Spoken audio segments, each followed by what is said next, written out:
Whistling Camptown races and keeping the white picket fence perfect to please the missus seems nothing but habit for Jerry Blake, an old-fashioned family man living in Oak Ridge, Washington. The flawless green-shuttered home he shares with his wife Susan overlooks a block that commemorates a Main Street charm, lush St. Augustine grass, and well-aged oak trees, but beneath the idealized image of a perfect family comes baggage. Lots of it, past and present. Jerry's a stepfather to a troubled high schooler, Stephanie, who's still grieving the loss of her father and reluctant to accept him. He presents her a puppy to win her affections, but it seems to fall flat. Susan's unwavering and gushing support for Jerry resembles June Cleaver, despite the recent death of her late husband. This seems to add friction to the family dynamics, causing Stephanie to act out in school and land herself in therapy with a slightly overreaching but well-intentioned Dr. Bondurant, who works to lead her through her struggles, one of which she freely admits is Jerry. From our point of view, there's something endearing about the life Jerry wants and the lovable qualities he carries, giving him a plastic charm and making him a heck of a home salesman. As great as all this sounds, screenplay writer Donald Westlake's choice to frame Jerry as a troublemaker from the first frame of film is curious, and I wonder what might have happened had he built the mystery up more before revealing Jerry as a cold-blooded killer. We see his bearded face dripping with blood, his hair more grown out, and he dons a pair of glasses different to what's shown the majority of the film, in what appears to be a disguise. After a shower, the emotionally cumbersome score drives the no-frills editing and shows Jerry picking up a toy and putting it away before going downstairs and walking past a bloody living room, wife and child included. Jerry cues the whistle for Camptown races as he walks down his suburban Bellevue block in a suit with a briefcase, and we're jarred by how awful a man he must be. As Stephanie works to uncover more of her stepfather's past with the help of high school classmates and her therapist, we already know the secret. Jerry was a killer in Bellevue, living under the name Henry Morrison before his arrival to Oak Ridge. Piecing together Jerry's backstory is not cumbersome, but the more I reflect upon it, the more I realize there's a lot more depth to the story than I realized when I first watched it in 2015, and not later screening it again until 2022. Shave, shower, and replace. That's Jerry and Henry's motto, and that's all we know or probably want to know. He has only a couple of conditions to keeping his composure. This requires that the family lives by his 1950s-esque traditional family values, they follow his lead, and they don't meddle on his past. In one of his first dinner table exchanges, there's an innocent quality to his stepdaughter's proposal to attend boarding school to get her head straight. But that goes against the Jerry Blake M.O. It's not a family without children. I don't think we have to break up the family, do we, Pumpkin? Father knows best.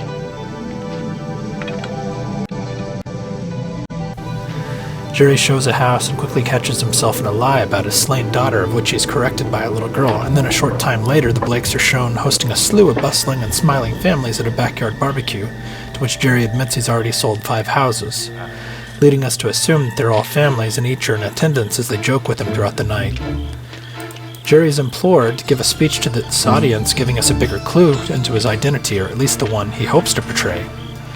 This is as good as it gets. I hope you don't think what I'm going to say is pretentious. I sell houses. That's my job. But sometimes I think it's more than that. Sometimes I truly believe that what I sell is the American dream. Hear, hear. You can call me sentimental. I don't care. When I came here, I was a stranger. But I've never felt more at home anywhere in my life. I have beautiful friends. I have a wonderful new family.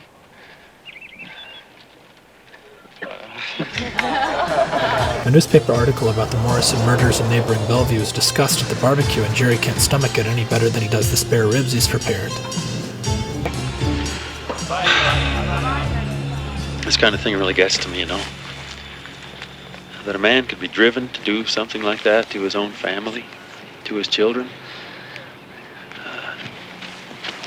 I don't even want to know about it. Makes you wonder, though. What's it take to make a guy turn his family into Gainsburgers? Maybe they disappointed him. The ultimate motive in plain sight. His obsession with perfection is too much for him or anyone else. Screenwriter Donald Westlake admitted later that the film was loosely based on the John List murders. The next scene is perhaps our first real glimpse into Jerry's double life while with his new family, and it's easily the most chilling scene in the first act, and that includes the bloodbath at the beginning. The voyeuristic camera view makes us cringe, wishing we weren't there to share it. The line to follow has remained stuck in my head for years. All we need is a little order around here. Order! Oh, you're a good boy. He's a good boy. Isn't he a good boy? Your daddy's little angel. No, I don't think. Just leave me alone. Let me out. Let me out. We are going to keep this family together. You had better believe it.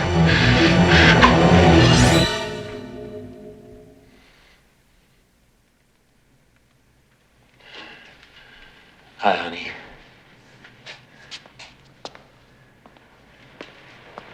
Oh, the ice cream. Honey, you know how it is. Being a salesman, you have to smile at everybody all the time, you know. Sometimes I just have to get off by myself and let off some steam, you know. Mm-hmm. You know how it is. Sure. I gotta get back or Mom's gonna wonder where I'm at.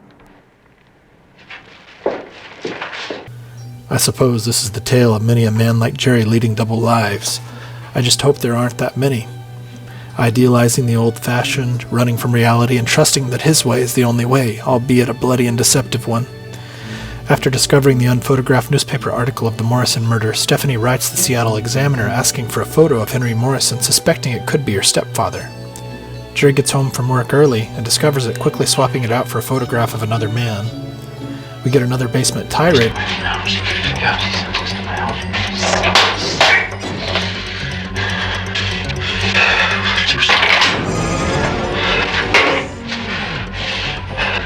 Oh, my sweet little family. My sweet little bunch. Oh, that's my little girl. That's my good girl. Yeah, sure, Daddy. Sure, I love Daddy. She's good. She's a good little girl.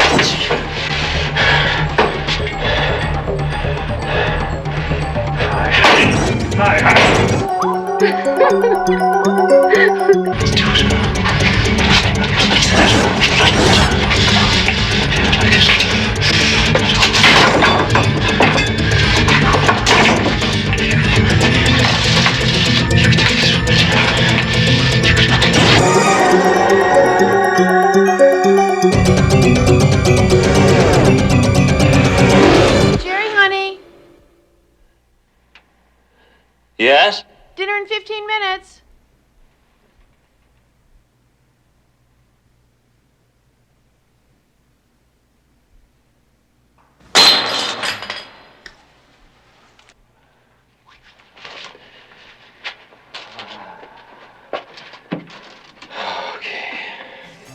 Stephanie admits she was wrong about Jerry to her friends and Dr. Bondurant after seeing the photograph. When Bondurant is unable to connect with Jerry after multiple attempts on the telephone, he stages himself as a prospective homebuyer under another name, Ray Martin. The irony, considering Jerry's method, proves effective here. Jerry gushes about the home being perfect for a family. You a family man, Ray? Confirmed bachelor. How about you, Jerry? Happily married. I wouldn't trade it for the world. I don't know. I guess it works for some guys. What's that? Oh, you know, the family. Home sweet home. All that crap.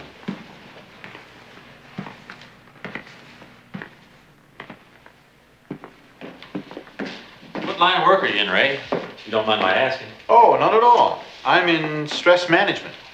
Sounds complicated. The kitchen's been all remodeled. Built-ins, I like this. I try to find ways for employers and employees to get along with less friction. I ask questions, they give me answers. For instance, how do you sleep at night? How do you sleep at night, Jerry? I sleep like a baby. See, that's interesting. Because I think there'd be a lot of stress in your line of work. I suppose there's a certain degree of stress in every job, Ray. It just depends on how you handle it. A great big room for kids to tumble around in. You know, a house like this should really have a family in it. You mean you won't sell it to me because I don't have one? Oh, no. I didn't say that. This is all being remodeled here.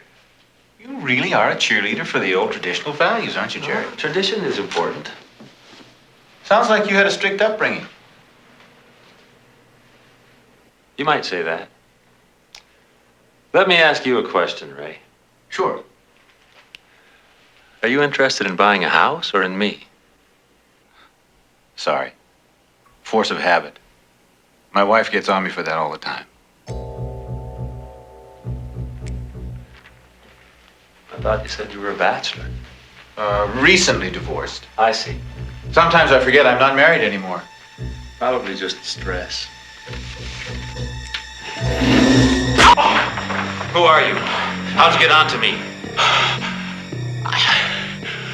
I'm looking for a house. Well, I don't think this house is right for you. I think you'd be more comfortable somewhere else. This house is for a family. You know what I mean? A family? Home sweet home? All that crap!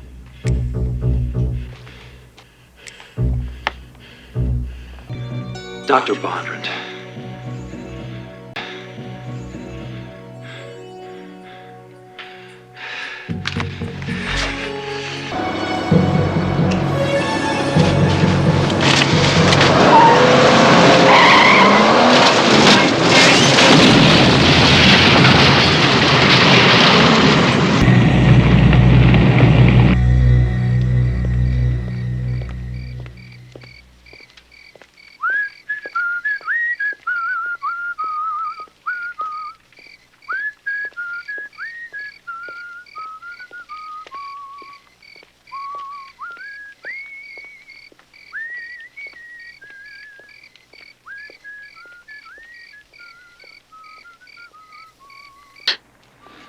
Police say he lost control of his car.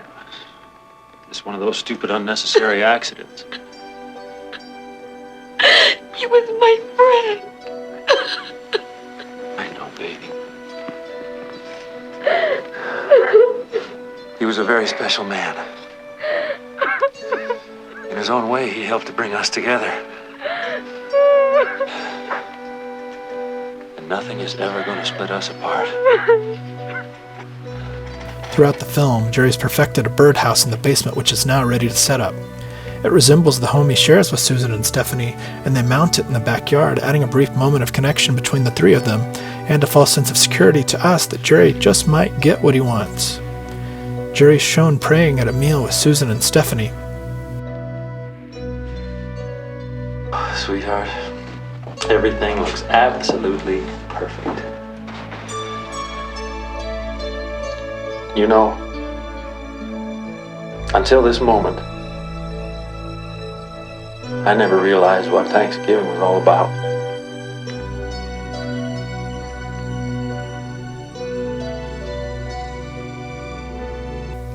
The comfort zone with Stephanie is quickly dashed by Paul Baker, You could go to jail. This girl is 16 years old. So am I. Jerry? What's wrong? This punk was trying to rape our daughter. I just kissed her goodnight. Stephanie? What's going on? Go home, Paul. Steph, are you sure? Go home and I'll talk to you tomorrow. Go! Would somebody please tell me what this is all about? He kissed me goodnight. I wanted him to. I like Paul, Well, Mom. of course you do, honey. Jerry, I really She's don't not think we have ready to for make this. such a She's big- still a child. I'm not a child.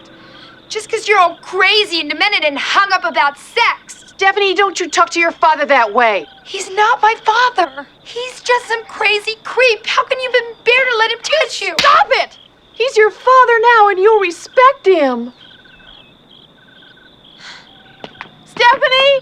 Stephanie, come back! Let her go, Susan. She'll come back when she What were calms you down. thinking of? Making such a big, stupid That boy scene. was practically undressing That her right boy, here on our Paul front porch. Baker, I've known him longer than I've known you. Meaning what? Meaning all the progress we made with Stephanie is just thrown away. Just thrown away by you.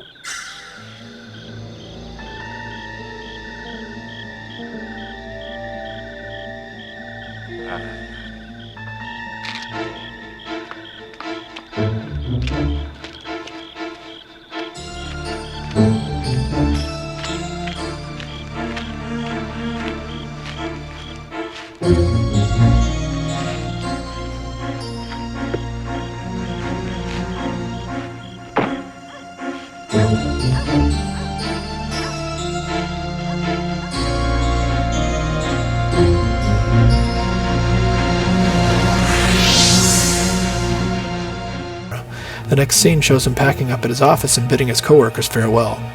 The growing disenchantment with Stephanie and Susan heats up as the film shows Jerry prepping a new life in another town, accessible by ferry. He preps for his next gig to sell life insurance as Bill Hodgkins, a wigless and balding mustachioed loser. Staking out his new neighborhood, he idealizes another perfect family, giving a chilling wave to an innocent little girl before ultimately charming a widowed neighbor, inferring to us that he prepares to carry out the process he followed with the Morrison family all over again on Susan and Stephanie and create his next perfect family. Jerry whistles Camptown races again as he makes his way home. Susan calls Jerry's real estate office in Oak Ridge to find out he's left the job days ago and confronts him, and this is where the suspense and tension cranks itself to 11. Of course you didn't get a message. They said you stopped working there several days ago. What? The receptionist said that you left. That idiot! That new girl can't be... Susan, I never got anyone fired in my life, but that girl, I don't know. You mean you still work there? Of course, where else would I be? I don't know. I don't know what I thought. I'm sorry. This is very upsetting. Old man Grace is still there. No, forget it, honey. Forget it. She probably just got the name wrong or something. Hodgkins, what's to get wrong? The film's most quoted line is when Jerry's double life rears its ugly head and he forgets his name in Oak Ridge compared to the others he's had, past and present. Wait a minute. Who am I here? Jerry. Jerry. Jerry Blake. Thank you, honey. The one-liner packs a powerful punch considering the film's dark undertones and political jabs at the Reaganized era it was produced in. Come here! Come here! Jerry spies his reflection on a butcher's knife resemblant to Michael Myers' go-to prop and delivers his line of obsession. Little order around here, huh? He calls Stephanie's puppy over knife in hand, leaving us terrified he might brutalize it, but instead loves on the puppy like all's okay. Stephanie arrives home and goes upstairs to shower.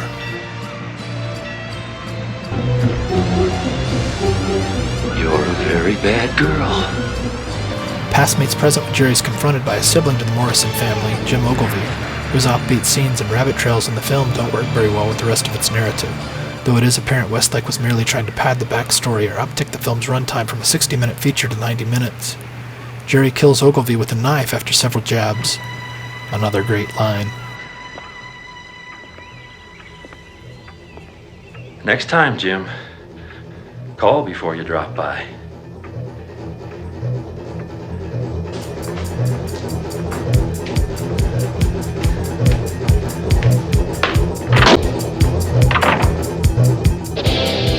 Hi, Pumpkin.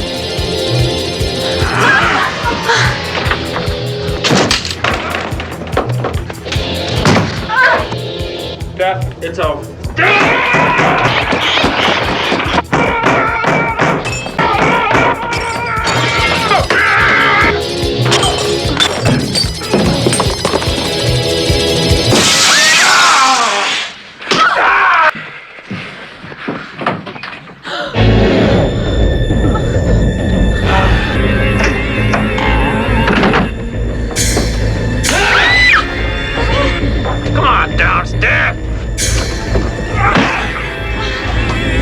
Steph! It's okay, sweetheart. I won't hurt you. Steph, come out here now! Get out here! That's Steph. Come on, honey. Where are you, Steph? Come on, honey. It's all right. It's all a game, Steph, huh? Ollie, ollie, home free. Come on, Steph. It was all a misunderstanding! No! Please! Come to Daddy. Come on. Come here. No! Please! Stephanie!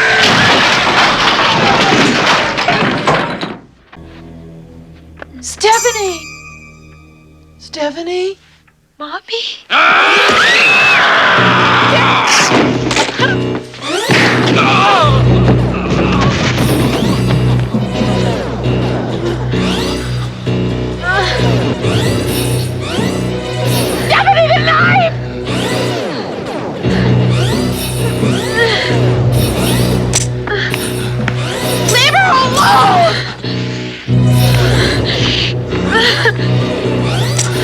Stop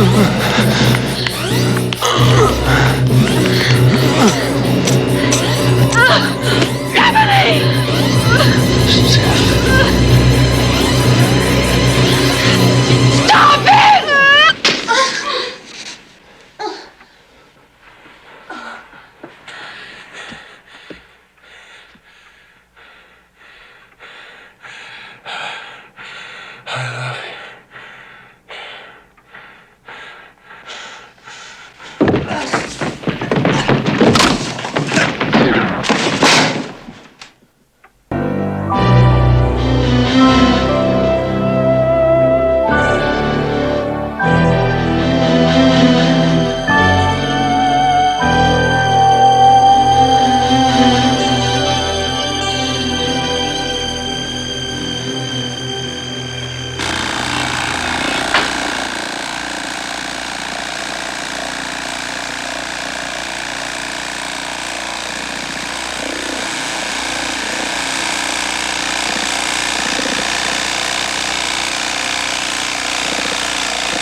In summary, The Stepfather has its redeeming moments, but certainly the standout acting performance by character actor Terry O Quinn as the titular stepfather is its highlight. The script is tight with minimal fluff or profanity, but it's slightly weighed down by the Jim Ogilvy storyline, which seems more filler than anything substantive. Patrick Moraz of the Platinum Award-winning band Yes scored the unreleased soundtrack, which I highly enjoyed. A can of Cheese Whiz included. In communicating with Pat's agent, there's no master tape of the soundtrack available at this time, nor was the chilling score ever released. The ominous music is key to the film's atmosphere and features a handful of memorable numbers varying from carnival clown merry-go-rounds to shrill squeals and chirps accompanied by death rattles. My favorite numbers, however, are the ones with relaxing harps and 80s-era synthesizers and drum machines that keep the sound of the decade alive to this day. The only off-putting elements to the film were misplaced moments of nudity and brief sexuality, which I suspect was done to blend in with the slasher films of the period, of which The Stepfather is only a distant cousin. The TV edit of this film is enough. Otherwise, less the emotional trauma, this horror drama bleeds a chilling symbolism of man's obsession to bring back an innocent time long gone, and I still hear Jerry's voice. "We just need a little order around here."